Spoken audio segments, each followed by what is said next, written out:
Pois é, e hoje temos mais uma entrevista no quadro Quer Saber?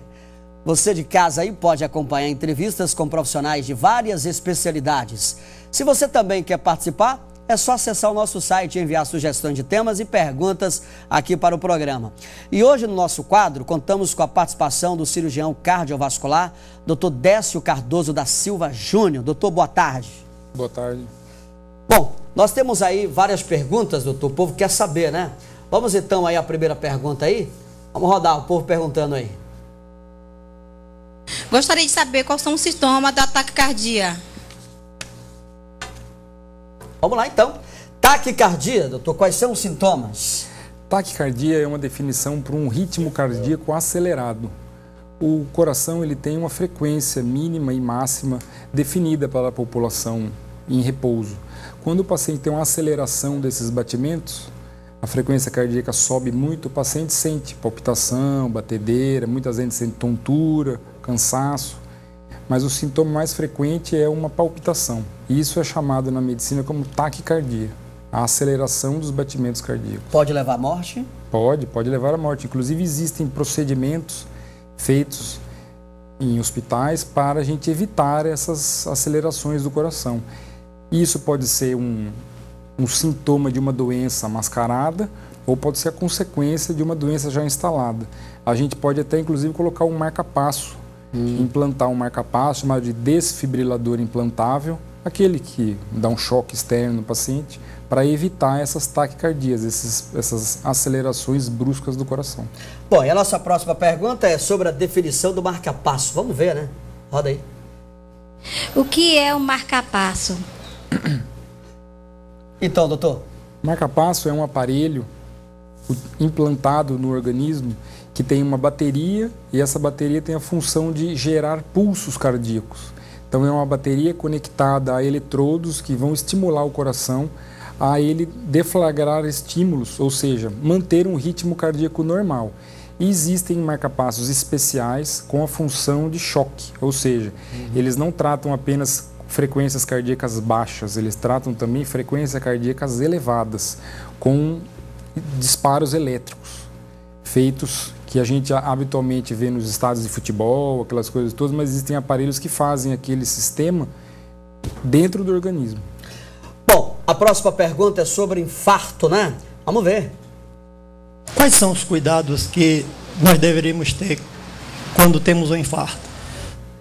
Então. Essa é uma pergunta um pouco complicada. Na verdade, os cuidados quando o paciente está na fase do infarto, eles são médicos ou paramédicos. Então, a gente tem que atuar na prevenção do infarto. Mas, de uma maneira geral, se o paciente está sentindo uma dor muito grande no peito, o que a gente pode dizer para ele é para ele tomar um AS e ir para o hospital o mais rápido possível, para que o médico possa fazer o diagnóstico mesmo desse infarto, confirmar o tratamento e aí sim encaminhar para um serviço de hemodinâmica. O que a gente precisa frisar é que o doente precisa prevenir o infarto. Ou seja, como é a prevenção do infarto? Além daquelas medidas todas de saúde que a gente fala muitas vezes, o exercício físico, a dieta, os remédios, é a visita ao seu cardiologista. Pelo menos uma vez a cada 6 meses, no doente que tem alguma doença, ou uma vez por ano, no doente que não tem sintoma nenhum, é muito importante o paciente ir para ele prevenir o infarto. Mas o tratamento do infarto ele é feito pelo médico, não dá para farmacêutico ou a população leiga tratar um infarto. O assunto agora é transplante, nós vamos ver. Quais são os maiores riscos de transplante cardíaco? Então, doutor. Olha, gente, o transplante cardíaco ele é praticamente a última etapa do tratamento da insuficiência cardíaca. Insuficiência cardíaca hoje a gente sabe que é uma das maiores causas de mortalidade no Brasil e no mundo, e ele é o último elemento, é o último arsenal terapêutico para a gente conseguir tratar um paciente que tem insuficiência cardíaca. As complicações desse infarto são baseadas basicamente dos remédios que o paciente tem que tomar. São grandes doses de imunossupressores e esses imunossupressores podem, no uso crônico, causar doenças renais, doenças vasculares outras. Enfim, o paciente tem risco a ter infecções variadas, mas é um tratamento ainda muito efetivo para a insuficiência cardíaca em fase avançada da doença. Bom, e no quadro Quer Saber, o telespectador tem mais uma pergunta. Vamos lá. Eu queria saber se a pessoa que tem arritmia pode fazer atividade física? Então? Arritmia é um termo genérico para várias patologias. Dependendo do tipo de arritmia que o paciente tem, ele não pode fazer. Dependendo do tipo que ele tem, se ele tiver medicado, controlado, se a doença estiver estabilizada, ele pode fazer. E também existem variados tipos de atividade física, desde uma maratona até uma simples caminhada. Então a gente precisa monitorar muito bem essa relação da doença específica com a atividade física. A gente não consegue generalizar. Então a mensagem que fique assim, precisa ir no médico, precisa fazer avaliação e precisa ter um check-up constante, ainda mais o doente que tem doença arritmogênica. Para você que acompanha agora, nós estamos com o quadro Quer Saber aqui dentro do Alerta Total. Toda quarta a gente tem esse encontro, hein? Olha a próxima pergunta aí do telespectador. Eu gostaria de saber, uma pessoa que nunca teve problema de saúde, quando é que ele possa fazer um exame cardíaco? E aí? Sim, sem dúvida. Olha, um check-up, ele é preconizado para o doente acima dos 40 anos.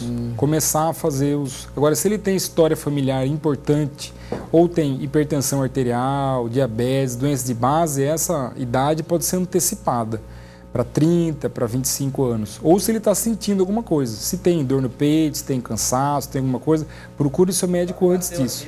Agora, se não tem nada, se o paciente é rígido e ele não sente nada, é importante ele procurar o cardiologista após os 40 anos. E aí sim começar a fazer exames de laboratório, eletrocardiograma, radiografia de tórax, enfim, para a gente detectar as doenças antes dos sintomas aparecerem. Vamos à próxima pergunta do telespectador. Que deve ser o dia da gente, para o coração da gente funcionar bem? Olha aí. Desculpa? O que é que tem que fazer para o coração, o dia D, o dia A, né? Para o coração funcionar bem? Ah, sim, perfeitamente. Olha, um dia específico é difícil a gente definir. O importante é o hábito. A pessoa precisa ter o hábito de cuidar da sua saúde. E o hábito inclui bem-estar físico e mental. E o bem-estar físico inclui atividade física, dieta, uma alimentação saudável e visitas ao médico. Além do bem-estar mental, que é a sua religião, é o seu lazer, né? Enfim, diminuir o estresse, ter suas atividades laborais definidas, enfim. É um conjunto de coisas. Mas a definição de saúde ela precisa ser bem definida e o paciente precisa seguir uma linha do dia a dia. A saúde ela vem com hábito, ela não vem em uma visita ao médico ou em coisas esporádicas. Estou recebendo aqui o e-mail, doutor. Olá, doutor. Meu pai sente palpitações no peito, seguido de zumbido no ouvido. Normalmente, quando não está fazendo atividade física, já realizamos os exames necessários, como eletrocardiograma, porém nada alterado, segundo ela. Doutor, pode ser arritmia cardíaca? É prejudicial? Tem cura? Ela faz várias perguntas aqui. Olha, pode ser arritmia cardíaca sim. Faltou um exame importante dele fazer, que é um Holter 24 horas, que é um aparelho de eletrocardiograma que fica grudado no paciente durante 24 horas. O eletrocardiograma é uma fotografia de um determinado momento. O Holter ele já monitora as 24 horas do ritmo cardíaco. Então seria importante fazer esse exame para ver se nessas 24 horas aparecem algumas arritmias. E se não aparecer, talvez ele seja submetido a um teste de esforço, para ver se durante o esforço físico ele também apresenta algumas arritmias cardíacas. Como tem esse zumbido no ouvido, enfim, tontura, também pode ser sintomas relacionados à parte auditiva. O nervo do equilíbrio é dentro do ouvido. Então isso pode ser um pouco da área do neurologista ou do otorrino. Não então, tem nenhuma ligação com o... Às vezes não. Então a gente primeiro precisa excluir toda a parte cardiológica para depois encaminhar para os outros especialistas para ele ver se aparece alguma coisa. Mas primeiro a gente faz um check-up geral cardiológico para excluir a doença. E o emagrecimento rápido, ele representa algum risco à saúde, especificamente ao coração, que é a sua especialidade? Sim, sem dúvida. Nenhuma agressão assim muito súbita ao organismo, ela é benéfica a nada. Então, assim, a alteração do hábito, ou essas dietas de revista, ou que a gente vê na televisão, aí, às vezes, de agressividade, elas não são benéficas. O paciente pode ter hipoglicemia, o paciente pode sofrer, assim, arritmias cardíacas por desnutrição aguda. Isso não é bom. enfim, o uso de medicamentos, às vezes que algumas dietas dessas preconizam, como diuréticos, como inibidores do apetite, podem causar problemas sim na área cardiovascular. Quem infarta mais, o homem ou a mulher? Até a menopausa, o homem. Depois da menopausa, essa incidência se iguala. Até que nos 70 anos a estatística é a mesma. Homem e mulher infartam igual. Em caso de morte, doutor? Tem Não, morte? mesma coisa, não Mesma há coisa. mais. Mas a mulher, até ela estar na menopausa, os hormônios femininos protegem ela da doença coronariana. Então é muito mais comum você ter homens jovens falecerem do que mulheres. Doutor, gostaria que você explicasse para a gente, melhor ainda, o que o coração é dilatado, não é isso? Sim. O telespectador quer saber. Explica melhor para a gente aí como é que ocorre essa dilatação do coração. O coração ele tem medidas, tanto na fase de contração quanto na fase de relaxamento. O coração ele é uma bomba que funciona contraindo e relaxando, e nesse sistema ele impulsiona o sangue para o corpo. Então existem medidas feitas pelo ecocardiograma e até pela radiografia de tórax que podem nos definir o tamanho normal, mínimo e máximo da fase de contração e na fase de relaxamento. Quando a gente tem um aumento dessas medidas, a gente passa a dizer que o doente tem uma cardiopatia dilatada. Geralmente essa doença, que é para o médico, né, uma miocardiopatia, é uma doença do músculo cardíaco. O músculo cardíaco, por algumas razões, pode se dilatar. Quais são as causas mais comuns? Doença de Chagas, doença isquêmica do coração, ou seja, entupimentos coronarianos, e em alguns casos a gente não consegue definir, em cerca de 50% a 60% dos casos, a gente não consegue achar a etiologia, ou seja, o motivo por que o coração está se distendendo, está se dilatando. Ele primeiro dilata, depois ele deixa de funcionar. Então a cardiopatia dilatada é uma das primeiras fases da insuficiência cardíaca. Bom, paciente quando sente aquele aperto no coração, né? O meu coração está doendo, do lado está apertando, parece que ele está querendo um espaço maior. Isso já pode ser um indício dessa dilatação aí? Não, essa dilatação ela é indolor. Essa dilatação não dói. O que dói no coração são as inflamações, que são raras, e a doença isquêmica, ou seja, a falta de sangue no coração faz o coração doer. Agora a dilatação, ela muitas vezes é assintomática. O doente só vai sentir na fase final da doença cansaço. Mas o início da dilatação não dói, o paciente não sente nada. Por isso que é importante o check-up. Porque anualmente ou semestralmente você fazendo uma radiografia de tórax, você vê, olha, a área cardíaca desse paciente era pequena e agora aumentou. Precisamos pesquisar as causas disso. Bom, nós estamos aqui com o doutor, o cardiologista, especialista na área de coração, doutor Décio Cardoso da Silva Júnior, no quadro Quer Saber? Abdômen. Os homens geralmente têm um abdômen avantajado, o cara gosta de tomar uma cerveja, comer uma picanhazinha, coisa muito natural. Daí isso vai ocorrendo, daqui a pouco o cara que era magrinho ficou gordão. Isso acontece muito em Sorocaba, não acontece aqui na Bahia, né? E aí, doutor, qual é a medida certa do abdômen masculino?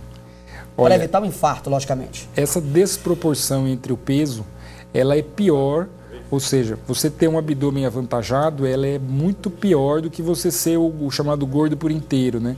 Então, o paciente que tem um abdômen avantajado tem um risco muito mais elevado do que um paciente que não é obeso, ou até mesmo um paciente que é obeso por inteiro, de ter doença cardiovascular. Então, isso nos faz acender uma lâmpada de preocupação. Esses pacientes que têm a gordura abdominal avantajada, a gente precisa sim tratar os fatores de risco com maior intensidade, ou seja, controlar melhor a pressão, controlar melhor o colesterol, o triglicérides, fazer atividade física e pressionar o doente a conseguir fazer uma dieta e reduzir esse abdômen. Bom, e a telespectadora que está aniversariando hoje, a Lília Seara, né, que está acompanhando a gente, um beijo, parabéns, recebe um abraço aí de toda a equipe aí da sua empresa e obviamente do Isaac Góes. Ela que milita na área da educação física também é aniversariando e acompanhando o alerta. Atrelado a isso, chegou um outro e-mail aqui. Fiquei muito tempo sem fazer atividade física, já voltei a praticar atividade física. Corro o risco de um infarto? Obrigado, Tom. Sou ouvinte do seu programa. Olha, gente, no retorno às suas atividades físicas, se a paciente tem mais de 40 anos, é sempre importante ela procurar um médico para que faça pelo menos um eletrocardiograma e uma radiografia de tórax. E, enfim, o retorno às atividades físicas, se possível, seja monitorizadas por um profissional específico. A gente tem aqui em Itabuna já áreas de reabilitação cardiovascular, enfim, disponíveis aí para todos, mas é importante sim o paciente fazer um check-up inicial e que a atividade física comece gradativamente. O paciente não pode já começar a correr 10 km em ritmo máximo. Então começa primeiro com uma caminhada no plano, depois vai subindo, vai aumentando o tempo, depois aumentando a frequência e monitorizando os seus sentimentos. Se o paciente estiver se sentindo mal, aí sim, procure o médico ainda com maior urgência. Doutor Décio, obrigado pela sua vida aqui ao programa. O quadro chega ao final e parabéns aí, né, pelo grande trabalho que vem exercendo. Sorocaba, São Paulo para Bahia, atuando também na Santa Casa, não é isso? E um grande médico. Muito obrigado por ter atendido o nosso convite. Sim, sem dúvida. Eu que agradeço a oportunidade aí da gente divulgar o nosso trabalho e ajudar a população aí a ter uma expectativa de vida maior. Ok. Você de casa, muito obrigado, telespectador. O quadro Quer Saber volta na próxima quarta-feira. Vamos estar aqui com outro profissional, seja da medicina, da área do direito, enfim, é só acompanhar a gente. Um beijo e o alerta fica por aqui. Tchau, tchau.